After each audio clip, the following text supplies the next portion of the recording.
Good morning. Apologise for the winter hat. It's freaking freezing again this morning. Yesterday morning, got up at, I don't know what time it was, early. Went out, there was actually frost on the truck. So, what's the date? I don't know, what is the date? 20th? May the 21st today. May the 21st. So yeah, I mean really, there's a heads up for everybody. Don't put your stuff out yet. Don't put your veg out. Don't put your annuals out. It's too early. And then we've got another 4 or 5 days of this. We're in southern Ontario here. We're just north of Coburg. So yeah, and I mean last night it got down to 2 degrees outside. In the polytunnel it was 10, which is not bad. But yeah, it's still too cold. Way too cold. Anyway, today just trying to catch up with these clematis. The vitichellas, if you turn your back on them, they've put on 2 feet of growth, certainly this time of year. So just tying them in with a little bit of string. It would be much easier to actually use wire netting around the post and let the clematis come up through them. But because we've been running the wedding venue, it looks a little ugly early in the season. So we tie them in. It's usually one of Julie's little jobs that she likes doing. Love it. Yeah, but she doesn't really. So no, I thought we'd just quickly go through that today. So really, it is just a case of... Find one. Oh, here we go. Come out of the way. Good girl. So we have one here, as you can see. I mean, these were only done, I don't know. It was about 5 days ago. Like 5 days ago. So literally it's just a case of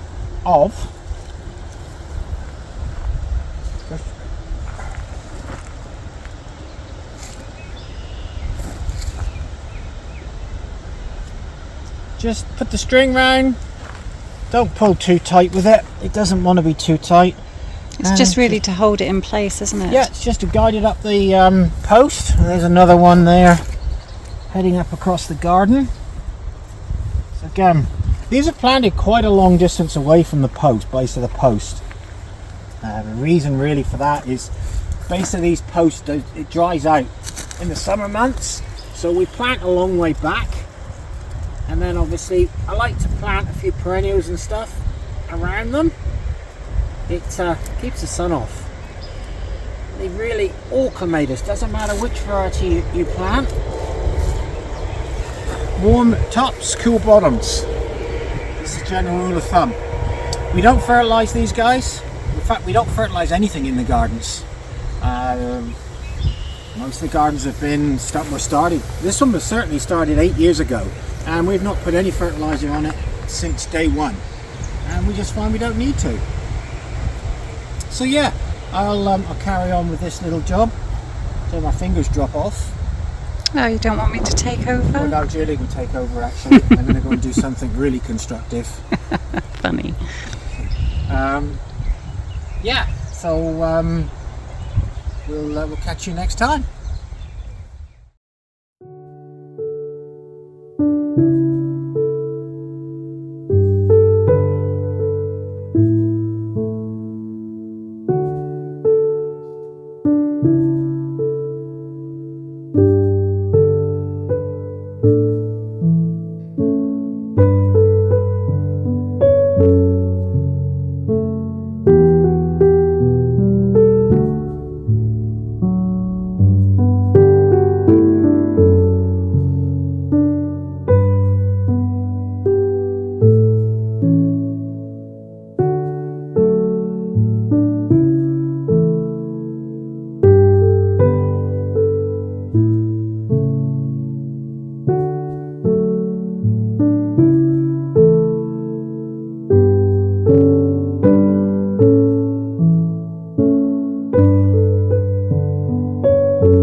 can't see.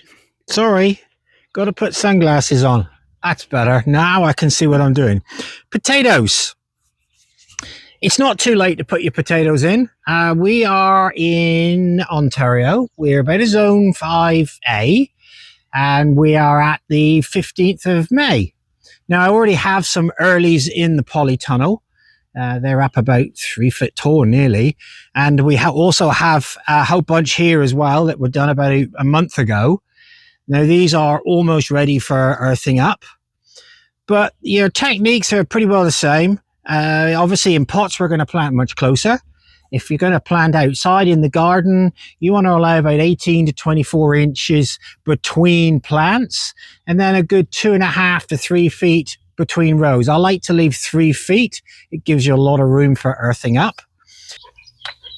So we're just going to show you how I plant these. These are not typical.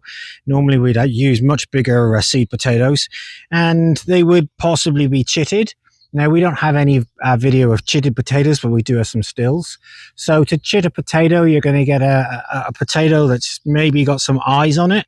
Now, the eyes are, I will show you. Now, there's a really good example of an eye. So that's where it's going to grow from. There's another one there, and there's another one there. So what we're trying to do by chitting is to develop these eyes into little shoots. And it gives your potato possibly 2, maybe 3 weeks early. But for this purpose, we're just going to use these guys. 3-4 inches of compost, not that critical, in the bottom of a 15-gallon pot. Plant these guys so they're about 1 inch down. You don't need to go much deeper than that at this stage. So go 1, 2, 3, right around the outside. 3 is plenty in here. Smooth it over, leave it. You don't need to water it yet. I don't typically water until I see the shoots, till I see them start pushing through. These are outside, obviously, and we've had a bit of rain recently, so they don't really need watering. The ones that are already out here have just started to come through. So if Julie shows you a bit of a close-up a minute, I'm just going to...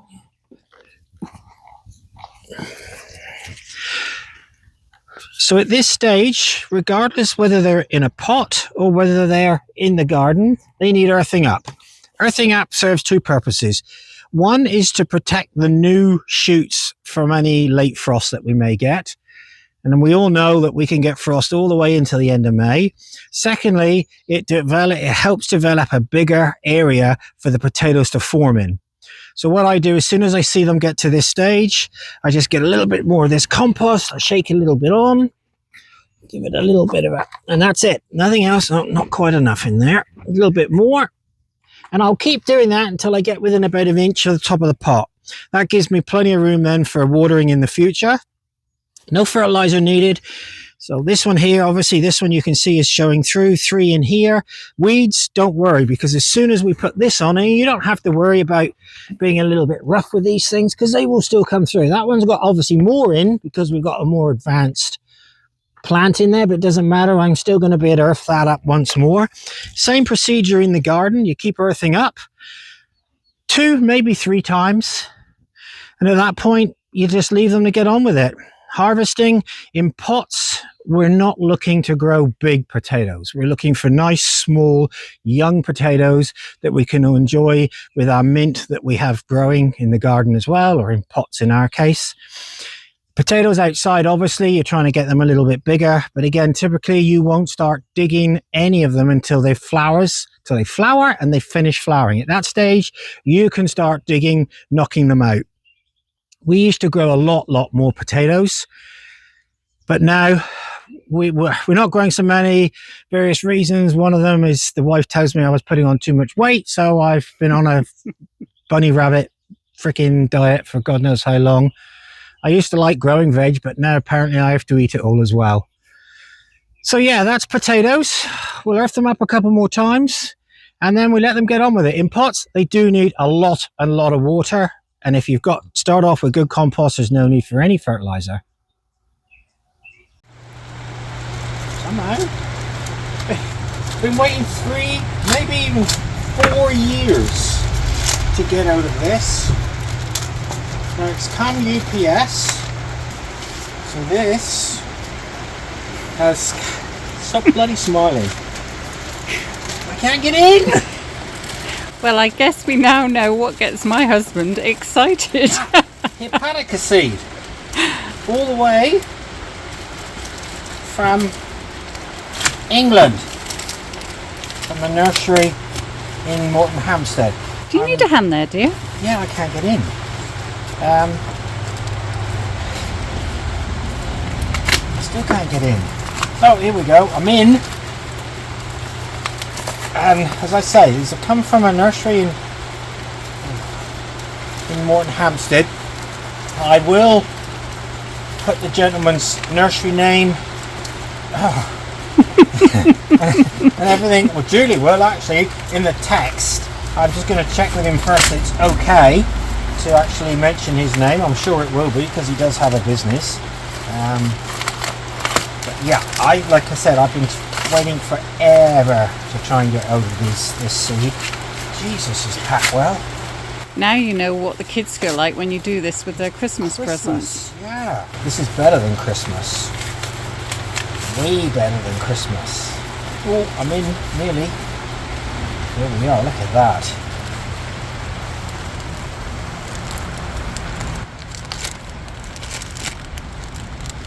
Let's see what we've got here. Now, some of this is Hepatica nobilis. So we have, and most of these are actually japonicas. So Hepatica japonica. Some are named, so we can see the name on that one. But some, oh, there's an extra one he sent me. I paid for some, and then he sent me a whole bunch of extra ones. You can see the seed, and you know it's fresh because it's still green. In fact, you can see how fresh this seed is. So this has taken just over 10 days to get here with UPS. So it had to come from, actually came from Morton Hampstead to Sidmouth to my father-in-law, and then he sent it on to me. A lot of these don't have names. This gentleman breeds these, so he does a lot of crosses, and then these numbers relate to photographs that he has, and I am going to find some of these photographs and put them on or Julie will anyway, onto the video just to show you. But yeah, this happy? Is, yeah, what wouldn't have been taking so long to get this stuff. So this is the second lot of seed. The first lot of seed came from Austria, and that was just open pollinated nobilis, so we don't know what we're going to get. With these, it's either named or it has a number, and that is related back to the photographs that he has on his website. And as I say, I'm going to find some of them. And I still have another lot of seed coming from a lady in Sweden who's promised me seed. And then in September, I'm actually bringing in some Hepatica plants from a nursery, Ashwood Nurseries in the UK. I have an import license, it's all been approved, so that will be even more exciting when I bring the plant material in. But yeah, so now get this lot sown, get it put in the cold frame, and sit back and leave it, and then hopefully it'll start germinating next March, April time. Fingers crossed.